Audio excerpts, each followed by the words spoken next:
अब ढूंढो, देखो तुम्हें कितना दिखता है और मुझे ढूंढ के दिखाओ। ठीक है भाभी। अरे यार जल्दी से करो ना, वो तो चला गया। अगर उसने सुन लिया तो आंखें ही तो बंद है उसकी। अरे वो नहीं सुनेगा, अब तो वो इधर उधर टकराता फिरेगा। देखो जल्दी से निपटा लो, फिर ना तुम्हारे पति का मुझे डर है।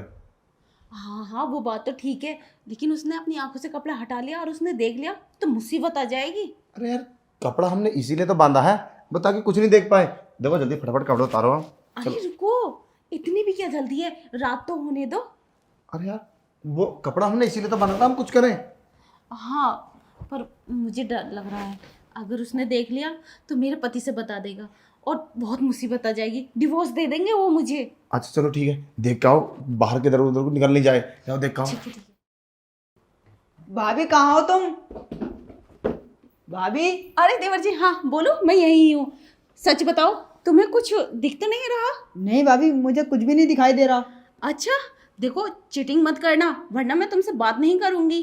ठीक है भाभी, मैं चीटिंग नहीं करूँगा। ठीक है, तुम बाहर जाओ और ढूंढो मुझे। ठीक है भाभी।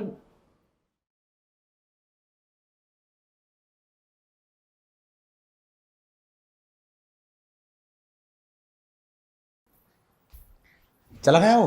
हाँ, उसे मैं बाहर छोड़ आई, अब ना वो टक्करे मारता फिरेगा। वैसे है बहुत चालाक वो इंसान। देखा रूम में घूम रहा था, किसी ने सुन तो नहीं लिया हो कुछ? नहीं सुना तो नहीं होगा, पर मैं तो तुम्हें शांत कर रही थी, चुप रहो। अरे मुझे क्या पता, मैं तो सोचा निकल गया दिखा बाहर। और हाँ देखो, इस बात का कभी किसी को पता नहीं चल जाए, मुझे तो इस बात का डर लगा रहता है। अगर सांप को इस बात का पता चला तो वो तो मुझे काम से निकाल देंगे, फिर कैसे मिलेंगे हम लोग? तुम्हें मुझे भी धक्के मार के बाहर निकाल देंगे और डिवोर्स दे देंगे मुझे, फिर मैं कहाँ जाऊंगी? अरे नहीं, इतना बड़ा डिसीजन कैसे ले लेंगे? बस मुझे निकाल देंगे, ख़त्म बात। और हाँ, अगर मैं घर से चला जाऊंगा तो मुझसे मिलने क्या तुम बाहर भी आओगी? अरे वो बात की बात है, चलो कुछ करते हैं। पता नहीं मेरा आज मन सा घबरा रहा है, मुझे ऐसा लग रहा है कि हम आज पकड़े ना जाए। अरे कुछ नहीं होगा, बस वही तो है मेरा देवर। हाँ, वो भी टक्करे मारता फिर रहा होगा, वो हाँ। नहीं आएगा अंदर। अरे चलो कुछ करते अरे हैं। बहुत समझदार है वो। देखो कुछ गड़बड़ ना हो जाए यार। तुम बोली थी ना शाम को करें, शाम को करें। अरे चलो छोड़ो, कर लेंगे। चलो तो हाँ। उतारो अब। अच्छा भाभी, मेरी आंख पे पट्टी बांधकर तुम ये गंदा काम कर रही है इस दो कौड़ी के नौकर के साथ? देवर जी, आप अंदर कैसे आ गए? तुम्हें शर्म नहीं आ रही? अगर ये बात भैया को पता चल गई तो वो तुम्हारे बारे में क्या सोचेंगे? देखो साहब, जैसा आप सोच रहे हैं वैसा कुछ भी नहीं है। बस वो तो मैम साहब की ना टांगों में दर्द था, है ना मैम साहब? हाँ हाँ, टांगों में दर्द था, बस वही करवा रही थी। वही मैं कपड़े उठाकर सोच रहा था। प्लीज मुझे माफ़ कर दो अगर मुझसे कोई गलती हुई हो तो। तुम ऐसा नहीं मानोगी, मैं भी भैया कॉल कर सब बताता हूँ। अरे नहीं नहीं, छोटे साहब बड़े साहब को कॉल मत करो, हमारी गलती है जो हम ये सब कर रहे थे। वैसे इसमें हमारी गलती नहीं है, हमें तो कोई भी इस घर का जो हुक्म देता वही हम करते हैं। मैम साहब ने हमसे बोला ये सब करने के लिए तो हम आ गए, हमारी इसमें कोई गलती नहीं है, हम माफ़ कर दो। ओ दो कड़ी के नौकर, तुम मुझ पे इल्जाम लगा रहा है? ये सब तेरी मर्जी थी और तूने ही मुझसे ये सब कहा था। अरे मैम साहब तुम पागल हो गई हो, हमारा नाम लगा दिया तुम। हमारी तो इतनी भी औकात नहीं है कि हम टॉयलेट बैठ जाएं। हमने आज तक तुम्हें टच भी करने के बारे में नहीं सोची है।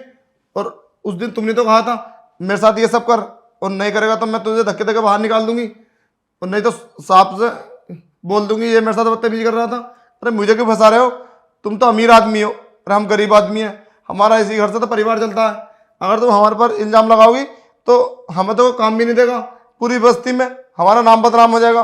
देखो साहब से मत बोलना, देखो साहब तुम साहब से बोलोगे ना तो वो बहुत बुरा करेंगे मेरे साथ, मुझे कहीं से भी ढूंढ के ना मेरे ऊपर पुलिस कंप्लेन कर देंगे। प्लीज़ मुझे माफ़ कर दो और तुम भी माफ़ कर दो, मुझसे गलती हुई, आज के बाद मैं ऐसा कभी नहीं करूँगा। और करना छोड़ो, मैं ये बस्ती छोड़ के चला जाऊँगा, कहीं दूर चला जाऊँगा, मैं ऐसा कभी नहीं सोचूंगा। प्लीज़ छोटे साहब मुझे एक बार माफ़ कर दो, मेरी कोई खता नहीं है। तुम्हें लगता है मैं बिना मर्जी के कुछ कर लूँगा? मेरी औकात है इतनी? बस मैम साहब ने बोला था मुझसे। बेवत दो कड़ी के नौकर, सारा इल्जाम मुझ पे ही डाले जा रहा है। नहीं नहीं देवर जी, इसी ने ही मुझसे ये सब कहा था कि अपने देवर की आंखों पर पट्टी बांध दो और फिर ये सब करेंगे। बस मैं इसकी बातों में आ गई, इसने ही मुझे भटकाया था, वरना मैं ऐसे कैसे सोच सकती हूँ एक नौकर के साथ। सारी गलती इसी की है, मेरी नहीं। झूठ बोलो मेम साहब, मैंने बोला था पट्टी बांधने के लिए, ये बात तुमने बोली थी और तुमने तो पट्टी बांधी थी। देखा साहब, तुम्हारे आंखों पर ना इन्होंने पट्टी बांधी थी, मैं नहीं बांधी थी। इन्होंने बोला मुझसे कि मैं देवर की आंखों पर पट्टी बांध दी थी और ये सब कर लेंगे हम। देखो प्लीज मेरी बात समझो, पता नहीं मैं क्यों फंसता चला जा रहा हूँ, मेरी इसमें कोई गलती नहीं है। देखो तुम विश्वास करो मेरा। कमीने, अपनी जान बचाने के लिए झूठ पे झूठ बोले जा रहा है, हकीकत नहीं बताएगा। चल निकल यहाँ से। देवर जी आप यहाँ आओ, मैं तुम्हें समझाती हूँ। देखो चाहे जैसे भी है, मान लो मेरी ही गलती है, पर मुझसे गलती हो गई, मुझे माफ़ कर दो। आज के बाद मैं ऐसा कभी नहीं करूँगी। और हाँ, अपने भाई से मत बताना, वो मुझे डिवोर्स दे देंगे और घर से बाहर निकाल देंगे। मैं कहाँ जाऊँगी? और ऐसा होगा तो घर की बहुत बदनामी होगी। क्या इज्जत रहेगी सोसाइटी में कि तुम्हारी भाभी ये सब करती थी, और तुम्हारी भी बदनामी होगी और तुम्हें भी बाहर कुछ लोग ताने देंगे, तुम्हें रोकेंगे टोकेंगे। भाभी तुम्हें ये बात पहले सोचनी चाहिए थी ना, अगर अब भैया को पता चलेगा तो क्या होगा। देखो देवर जी, ये बात यहीं छुपा लो, किसी को मत बताओ। मैं वादा करती हूँ आज के बाद मैं ऐसा कभी नहीं करूँगी, मुझ पे विश्वास करो। ठीक है, मैं किसी को नहीं बताऊंगा, लेकिन आगे से ध्यान रखना, ये सब मत करना, मेरी नज़र तुम पे ही रहेगी। चलता हूँ मैं।